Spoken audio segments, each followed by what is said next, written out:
One time কফির মগে cake বানিয়ে বাসার সবাইকে চমকে দিতে পারেন রেসিপিটা ফলো করে। আর তার সবার আগে বলে নিয়ে অবশ্যই রেসিপিটা শেয়ার করে দিবেন, যেন আপনারা যখন কেকটা বানাতে যাবেন তখন আর খুঁজে পেতে সমস্যা না হয়, এক ঝলক দেখে নিতে পারেন। আর এই যে দেখতে পাচ্ছেন আমাদের কাপ কেক কি পরিমাণ নরম তুলতুলে হয়েছে, একবার বানিয়ে দেখলে বুঝতে পারবেন। বাচ্চাদের স্কুলের টিফিনে অথবা মেহমানের আপ্যায়নে যে কোনো কিছুতে এই কেকটা আপনাদেরকে অনেক অনেক আনন্দ দিবে। তো চলুন কথা না বাড়িয়ে কেকের রেসিপিটা শুরু করি।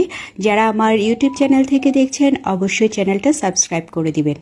প্রথমে আমাদের শুকনো উপকরণগুলো চেলে নিতে হবে। শুকনো উপকরণের মধ্যে লাগছে আমার ময়দা 1 কাপ, কোকো পাউডার 2 টেবিল চামচ, বেকিং পাউডার 1 চা চামচ, সামান্য লবণ। তো সবগুলো উপকরণ আমরা খুব ভালোভাবে চেলে নিব এবং চেলে একটা সাইডে সরিয়ে রাখবো।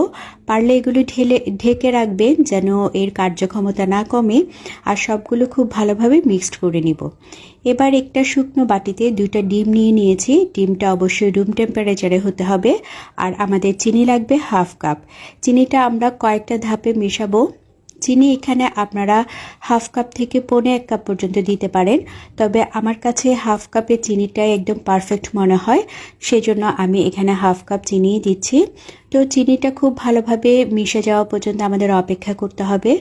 যখন এই ধরনের সাদাটে হয়ে আসবে মিশ্রণটি, তখন আমরা চেক করে নিব চিনিটা গলেছে কিনা, এবং এর সাথে আমরা তেল মিশিয়ে নেব 1/2 কাপ এবং চকলেট এসেন্স দিব 1 চা চামচ। আবার আমরা 10 থেকে 20 সেকেন্ডের জন্য বিট করে নিব। বিট করার পর আমরা এখানে শুকনো উপকরণগুলো মিশাবো, যেগুলো আগে থেকে চেলে রেখেছিলাম। তো এই শুকনো উপকরণগুলো আমাদের কয়েকটা ধাপে চেলে নিতে হবে। প্রথম ধাপ দেওয়ার পর খুব ভালোভাবে মিশিয়ে আমরা দ্বিতীয় ধাপের শুকনো উপকরণগুলো মিশাবো। তখন আমাদের একটু এটা মিশাতে কষ্ট বা ব্যাটারটা বেশি ঘন মনে হতে পারে।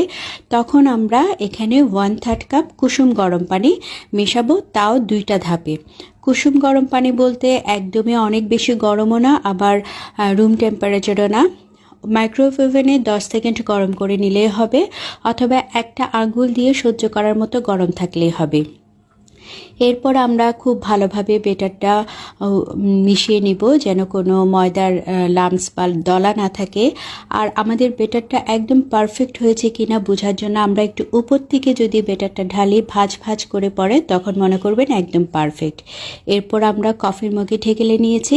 এখানে 3 ভাগের 2 ভাগ দিব, 1 ভাগ খালি রাখবো এবং উপর থেকে বাদাম ছড়িয়ে দিচ্ছি। একটা হাঁড়ি আমি আগে থেকে প্রিহিটেড করে নিয়েছি এবং ভিডিওতে দেখানো পদ্ধতিতে বেক করতে দিই।